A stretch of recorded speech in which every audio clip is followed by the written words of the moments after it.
Okay, this hour we will finish the L2.11 protocol. We'll talk about how CSMACA works in wireless environment. So very similar to Ethernet's random backoff mechanism, CSMA also has randomness mechanism to control different multiple access hosts. They will not send the packet out at the same time by using some random mechanism. So take a look at this figure. We have a sender, we have a receiver. So left hand side, for the sender, okay, two step. The first one, if the sender has a frame to be sent out, it first, okay, sends the channel. Okay, sends the channel for DIFS. DIFS, okay, right at the right hand side, is distributed interframe space. That is a it is a time span. Okay, time interval. It is time interval. It's a very small time interval. So before the L2.11 sender send out a frame, it has to sense the channel for a certain period of time, which is DIFS. If in DIFS, no other signal, which means no other interfaces send the signal out, okay, then this sender can transmit the entire frame with no collision detection. Okay, so at the right hand side, you can see that at this moment, the sender decides to send the frame out, and it has to wait a certain period of time, DIFS. And then if no one sends data out, it can send the entire frame out.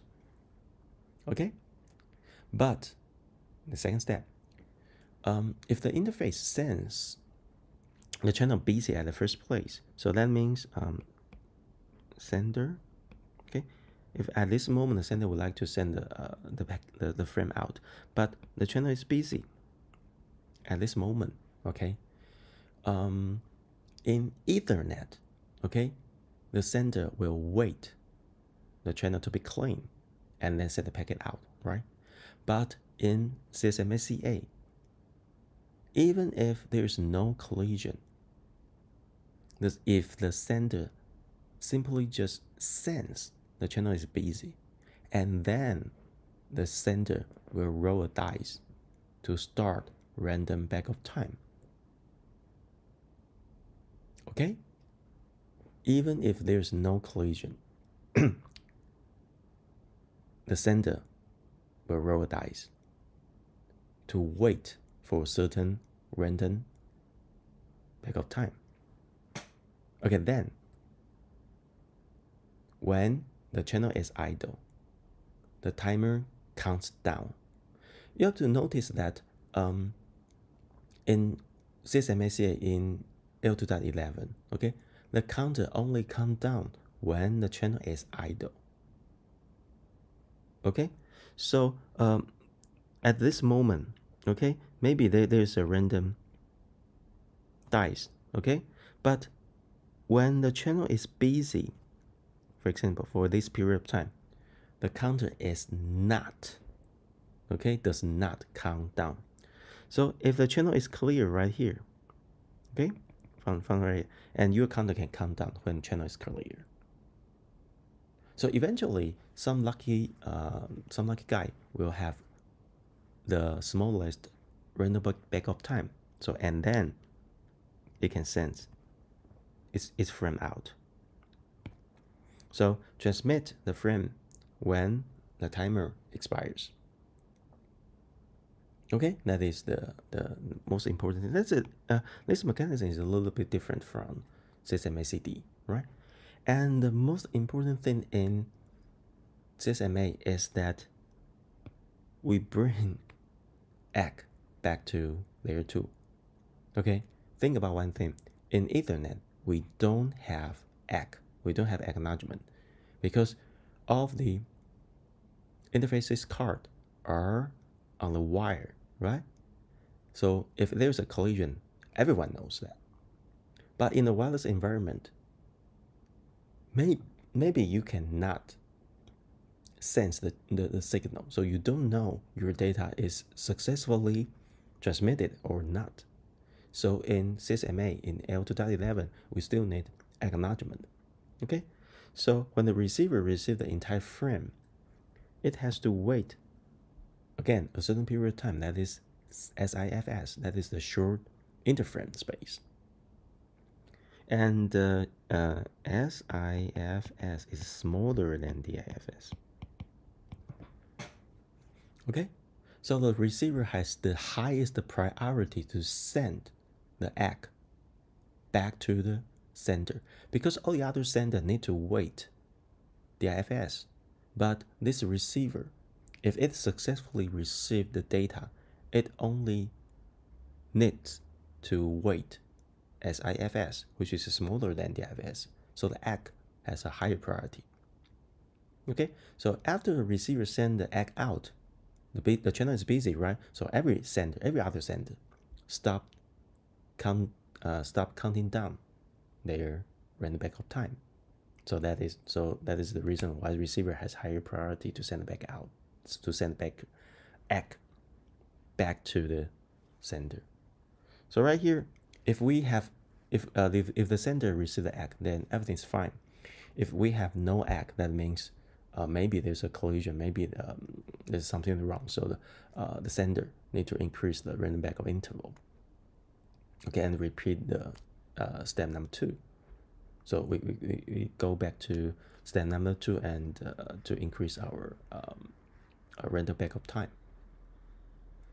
Okay, so that is a little bit different from Ethernet, right? Okay, so and at the receiver, so when you receive a frame and it is okay, and then you wait for SIFS and you send the egg back to the sender. So that is CSMA-CA. Very elegant, very simple, but it can solve the problem of collision. So in this case, it's because of the design of DIFS and SIFS and then the acknowledgement. So basically, we can reduce the probability of collision. Okay. But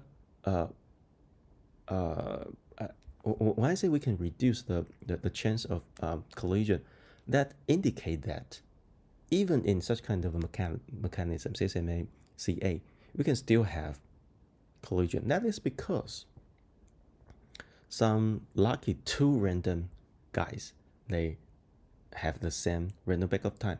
So when they wait DIFS and they set their data simultaneously, so that cause collision, right? But it's okay because we have a random backup mechanism, so they will sense the collision. They may sense the collision, or they may not sense the collision, but the egg will not goes back to the sender, right? So they will increase their random backup time to do the second round retransmission. Okay, so that's the mechanism of CSMA-CA L2.11.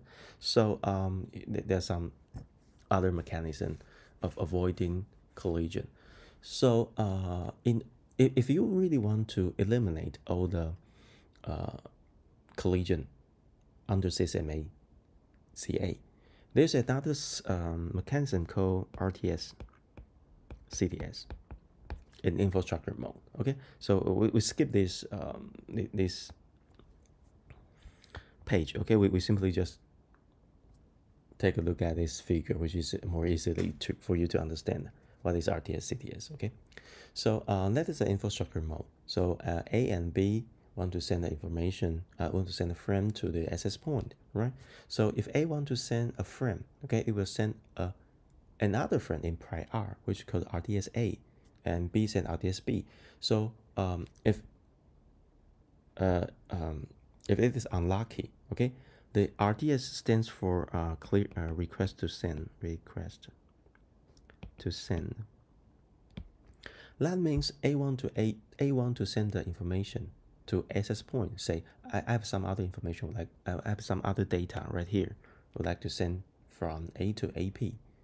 So that is before you send the real frame out, you have to send a request, which is RTS-A and RTS-B. And of course, such kind of a reservation may cause collision. Okay, but again, they can use a random backup mechanism to decide A or B, which one can access the channel first. Okay, so in this example, for example, RDSA successfully reached to the access point, and the access point will send a broadcast frame, which is called clear to send.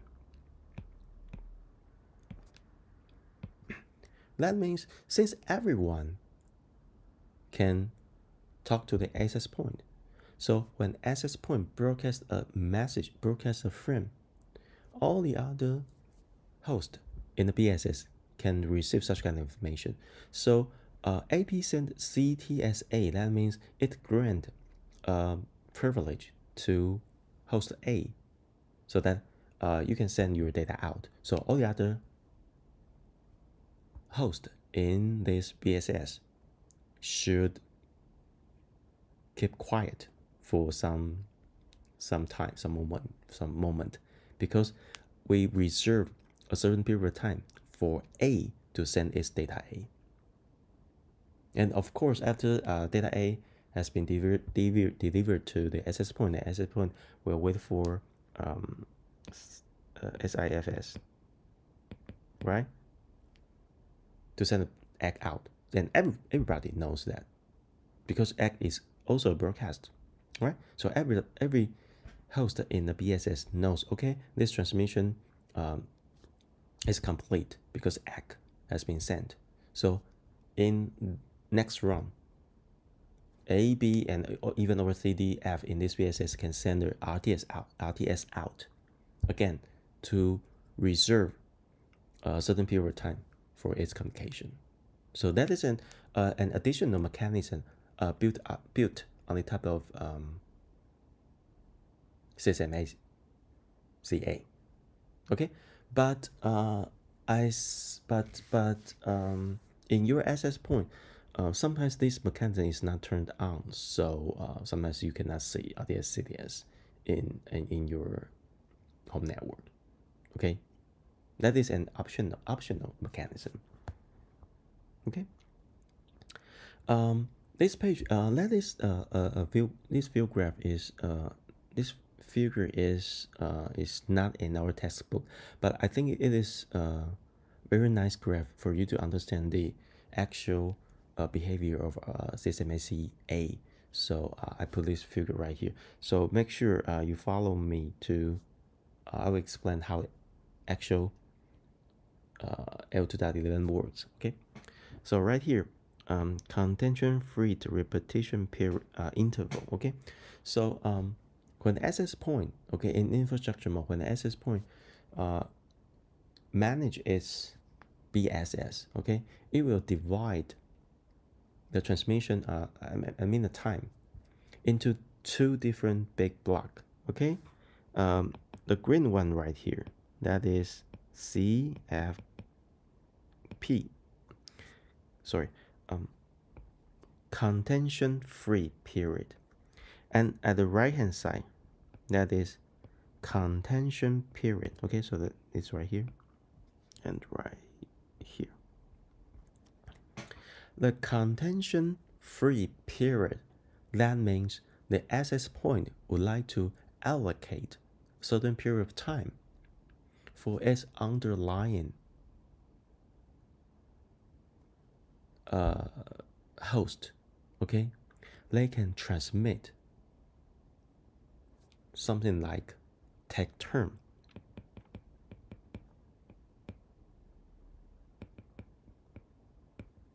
A tech term fashion. As we mentioned before, when we design a multiple access mechanism, we have three different approaches, right? The first one is time slot or frequency slot, TDMA, time division or frequency division, right? That is the first approach. The second approach is random access, as we mentioned before, that CSMA, CD, CSMA, CA falls into this category. The third approach is tech term. We talk several different mechanism of tech term, right? We use a token ring. We can use a master and slave, right?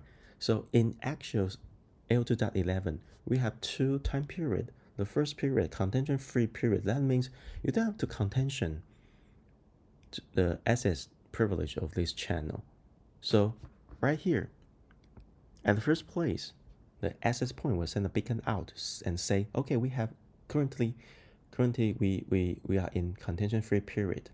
Okay, so the access point will do polling. So that's to station number 1. So the sender, the access point will ask station number 1, say, do you have any friend to send? And right here, after SIFS, station number 1 will send the friend out. So it's like a polling. Okay, so and then at the station number 2, station number 4, station number 5, and so on and so forth. And at the end, the access point will say, okay, the contention-free period ends. So that is contention-free period. So in contention-free period, because all the interval right here is SIFS, is the shortest time interval. So no other host can intercept such kind of polling and such kind of polling mechanism. Okay, so basically there will no contention, there will be no collision in contention-free period. So after contention-free period, we have contention period, right? So in contention period, every host use the CSMA, use the MACA, use the random backup mechanism to contain the privilege to access the channel. So right here, the interval right here is the IFS, which is a little bit longer. As we mentioned before, if you want to send a frame out in contention period, you have to wait the IFS, right? And then if no one use this channel, you can send your frame out, right? If there is an ACK right here, so ACK can be sent right here, because its ACK only needs to wait as IFS. Okay, if next sender would like to send a frame out, it has to wait again the IFS, right? So if collision indeed happens and those senders run the random backup mechanism to see which sender is has the smallest random backup time, and then it can send the next frame. So I think that is a very clear view graph to show you how L2.11 actually works. We have contention period, we have contention free period, and we have such kind of contention free repetition interval. Okay, this view graph is not in our textbook, but I think it is very interesting view graph for you to understand how actually actual L2.11 works. And of course, in your access point, you can config your interval of for example, you can set your contention free period to, for example, several hundred milliseconds. You can set your contention period to different numbers, and you can even turn off contention free period, something like that. You can configure all those things in your access point. Okay, the next one is interesting things is that the L2.11 frame header is a little bit different from Ethernet L2.3 Ethernet frame. Okay, the most important thing you have to know is that we have 4 different addresses in the L2.11 frame. Okay, so let's take a look at this figure I draw right here. Okay, this is a very common setting of wireless network, right? We have an access point right here, and it is a bridge, as we mentioned before. So for this bridge, we have two interfaces. The right one is the Ethernet, right? The left hand side address is Wi-Fi address. So it serves a BSS, right? So we have a laptop right here, and its corresponding Wi-Fi MAC address is, for example, CC, and the AP's MAC address is BB. And as we mentioned before, in the subnet there should be a edge router, right? So the AP is attached to the router by using Ethernet at the right hand side. Okay, at the right hand side. So basically, because the AP is a bridge, right? So it has to broadcast the frame from the right hand side, from the Ethernet side, to the Wi-Fi side, and it has to broadcast the frame received from the Wi-Fi side and deliver it to the right hand side, to the Ethernet, because it's a transparent layer 2 device. So bridge should do so. Okay, so in these cases, we have two different headers. The left hand side is the Wi-Fi headers, the right hand side is the Ethernet headers. They are two headers, right? So think about one thing. Okay, so if I have a diagram, okay, I have a layer 3 diagram, okay, want to be transmit from our laptop to internet. So I think the internet is right here, right? So the first place, we have to build a Wi-Fi frame. So for this Wi-Fi frame, the source is, I use the red one. The source should be CC, right? And the destination should be BB. That is, the frame is transmitted in this BSS wirelessly. So in this L2.11 frame, the source is CC and BB. But for this AP, because it is a bridge, right? So it has to unpack the Wi-Fi frame and get the diagram inside the Wi-Fi frame, and again send this diagram to the right hand side by using Ethernet frame, right? Because it is a bridge, it has to use the proper layer 2 header at the right hand side. So at this, so for this Ethernet frame, the source, okay, the source is the AP and the destination is AA. So it is a little bit different, right? So the destination address for this datagram at the Wi-Fi side, the destination is BB, but at the Ethernet side, the destination is AA. So it is a little bit different, right? So basically, you can see that in L2.11 frame, we have several different addresses. So you have to specify BB, which is your address number 1, MAC address of the wireless host or AP to receive this frame. So that is BB in our example.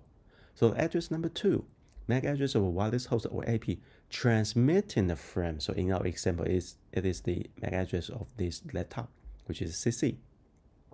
And address number 3, the MAC address of the router interface to which AP is attached. So in this case, in your Wi-Fi frame, you have to specify AA, which is the router's Ethernet MAC address. You have to specify all these 3 addresses in your L2.11 frame. That is a little different from Ethernet, right? Because Ethernet only needs 2 addresses. And here we have another address, number 4, but this address is only used in echo mode. So we simply just skip this one. Okay, so you have to specify these 3 addresses when you send the Ethernet frame out. Okay, and you have maybe you have a question about how does the laptop know the address of its router AA, MAC address for this router AA. It's very simple because in as we mentioned before, although the Wi-Fi BSS is under this AP, right? But actually, the router's AA MAC address is in the subnet of this subnet. So basically, when the laptop enter this BSS, it associates with the access point, right? But after they connected the layer 1 and layer 2 is ready, the MAC address will send a DHCP packet out, right? So the DHCP server will give the information about this router to the laptop. For example, what is the IP address? For example, that maybe that is this IP address of this router. And then before you send the L2.11 frame out, okay, you can use ARP protocol to get the MAC address of your routers. Then MAC address, which is AA, the MAC address of the MAC address of this corresponding this router.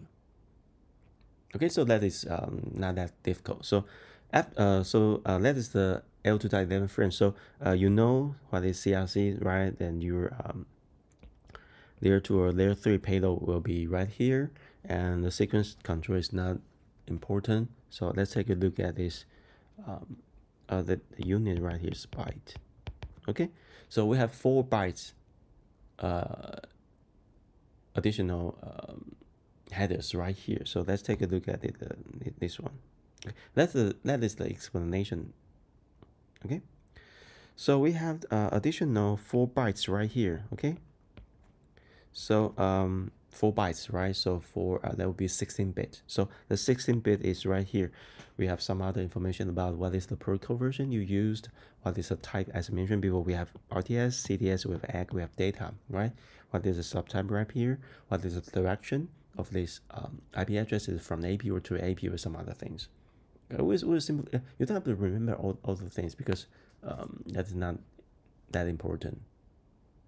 Okay, in textbook we don't even introduce all those fields. Okay, so you have to remember we have some minor field to specify what is the direction of this L2.11 frame and what is the type of this frame. Okay, we will skip the mobility because we'll talk about mobility in next topic. Okay, we'll skip this one. So again, we have talked about this view graph before. Okay, the view graph of error bit rate and bit error rate and SNR value in wireless is very similar. Okay, but the modulation algorithm may be different, but it is exactly the same as what we introduced in Ethernet. So we skip this one. And the next is power management. Because we have contention period, we have contention free period. So sometimes the network interface card are waiting or counting down, right? So sometimes we will turn off the power of the network interface card for some moment to save the energy. Okay, that is the definition of power. That is how power management is done. Okay, so node to AP that I'm going to sleep until next weekend frame in order to save some energy. So AP knows not to transmit frame to this node. No, wake up after next weekend frame.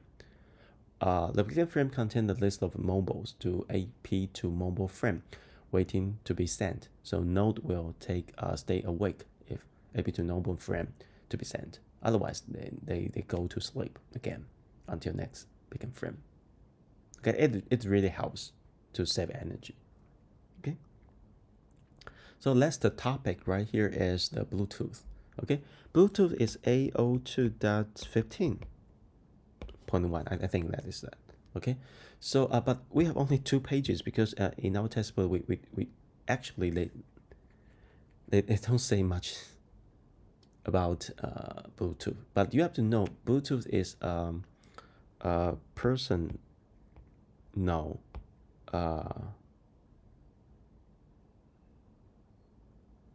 area network. Less than 10 meters, 10 meters, okay, to replace cable, it uses ad hoc mode, so there will be no infrastructure, okay? They still use the ISM, or industry radio frequency, okay? It's around 2.4 gigahertz because it is free, okay? So we have master, we have control, although it is ad hoc mode, but we still differentiate two roles. One is master, the other is client. But actually, you don't have to you don't have to remember all the things because we simply just introduce this thing. And it has TDM, it has FDM, frequency division. Okay, so I think that is what we want to introduce in this class. Okay. So due to because that is all what we introduce in Wi-Fi in wireless network, and after that we will have class to introduce 3G, 4G, or 5G mobile networks. So we will cut this video right here. We will have another 2 video to introduce 4G and 5G network. Okay.